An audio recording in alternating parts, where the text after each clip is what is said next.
Creo que no estás todavía. No.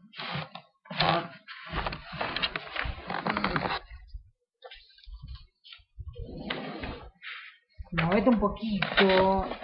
Ahí está. Ahí más o menos. Así. Ahí más. ¿Te ves? Sí. Ahí ves, sí. Bárbaro.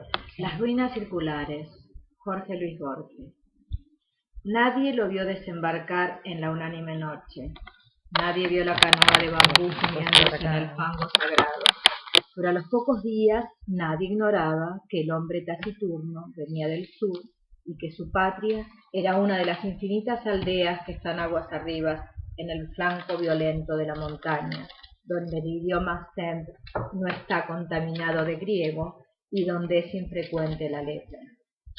Lo cierto es que el hombre gris besó el fango, repechó la ribera sin apartar, probablemente sin sentir, las cortaderas que le dilataban la carne y se arrastró, mareado y ensangrentado, hasta el recinto circular que corona un tigre o caballo de piedra, que tuvo alguna vez el color del fuego y que ahora el de la ceniza. Ese redondel es un templo que devoraron los incendios antiguos, que la selva palúdica ha profanado y cuyo Dios no recibe honor de los hombres. El forastero se tendió bajo el pedestal, lo despertó el sol alto. Comprobó, sin asombro, que las heridas habían cicatrizado.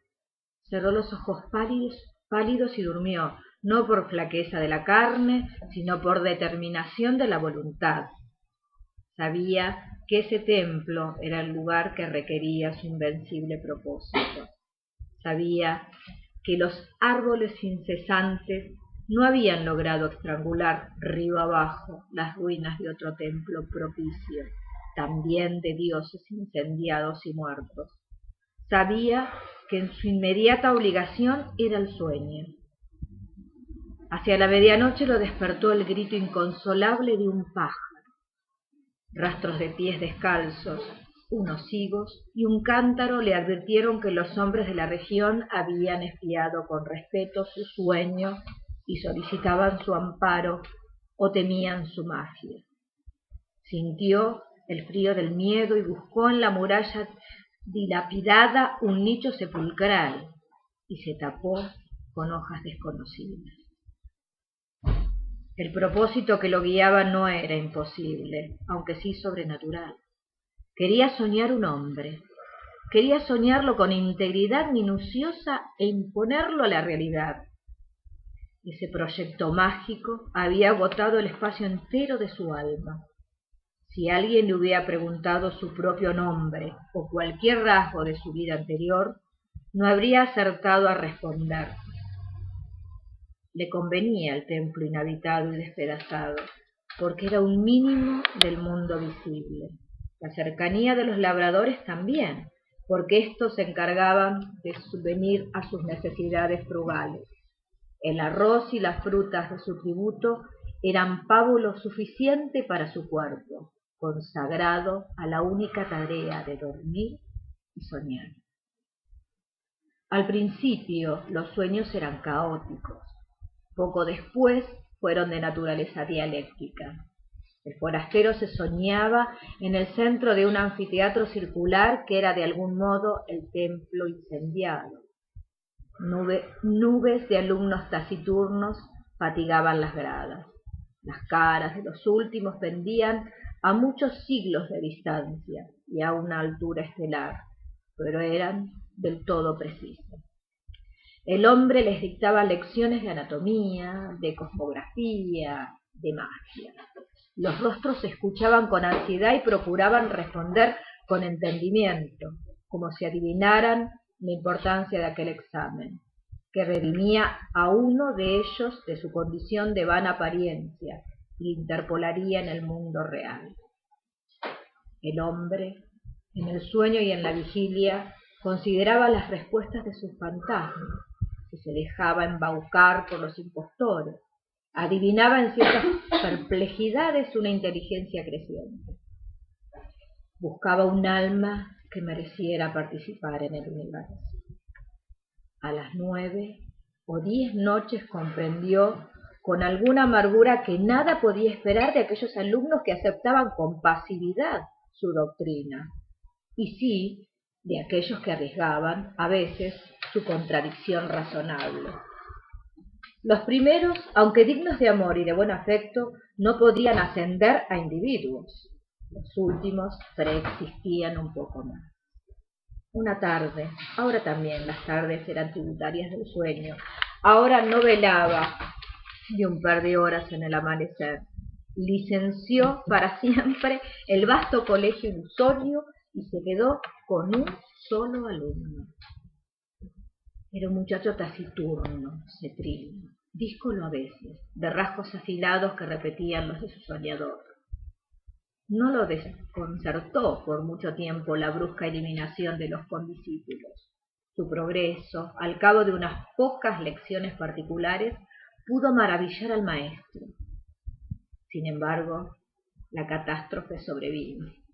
El hombre, un día, emergió del sueño como de un desierto viscoso, miró la vana luz de la tarde que al pronto confundió con la aurora y comprendió que no había soñado.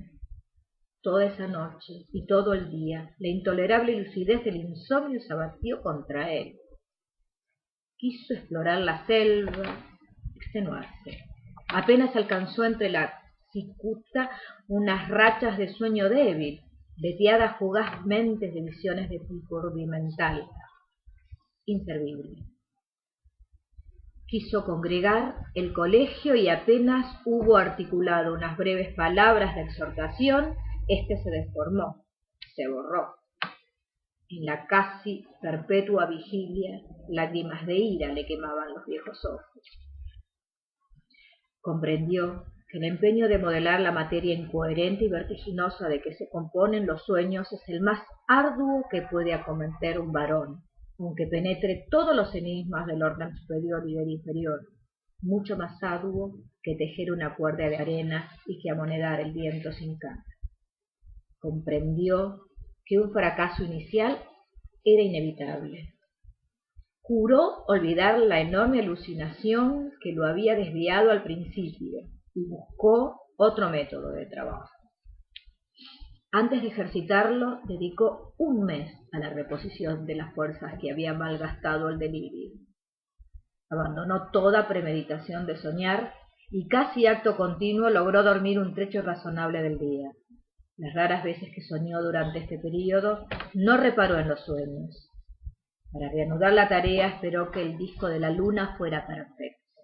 Luego, en la tarde, se purificó en las aguas del río, adoró los dioses planetarios, pronunció las sílabas lícitas de un nombre poderoso y durmió. Casi inmediatamente soñó con un corazón que latía. Lo soñó activo, caluroso, secreto, del grandor de un puño cerrado, color granate en la penumbra de un cuerpo humano, aún sin cara ni sexo. Con minucioso amor lo soñó durante 14 lúcidas noches. Cada noche lo percibía con mayor evidencia. No lo tocaba, se limitaba a atestiguarlo, a observarlo, tal vez a corregirlo con la mirada. Lo percibía, lo vivía desde muchas distancias y muchos ángulos. La noche 14 rozó la arteria pulmonar con el índice y luego todo el corazón desde afuera y adentro.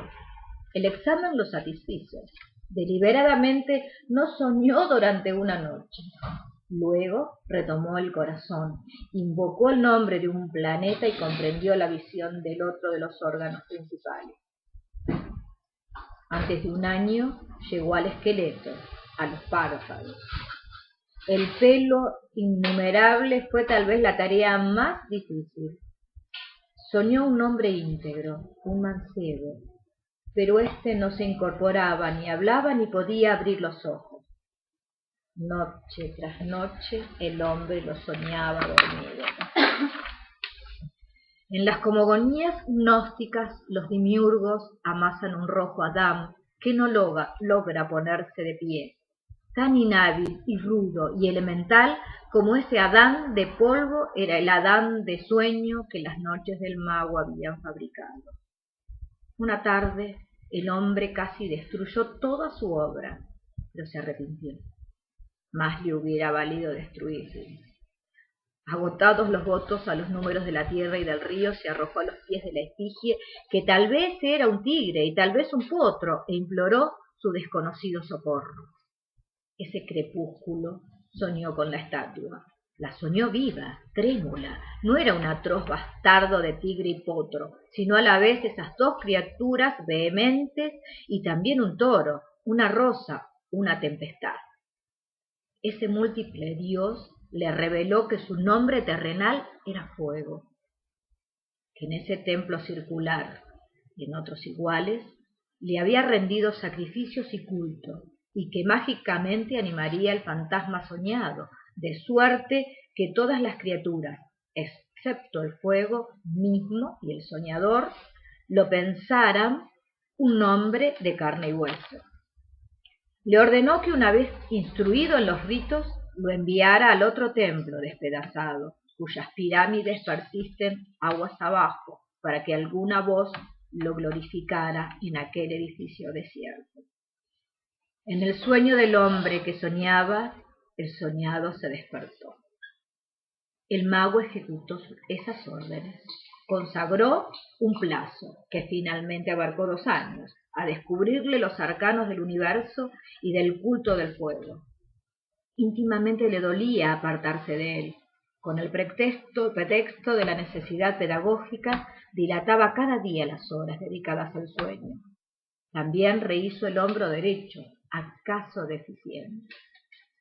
A veces lo inquietaba una impresión de que ya todo eso había acontecido. En general, sus días eran felices.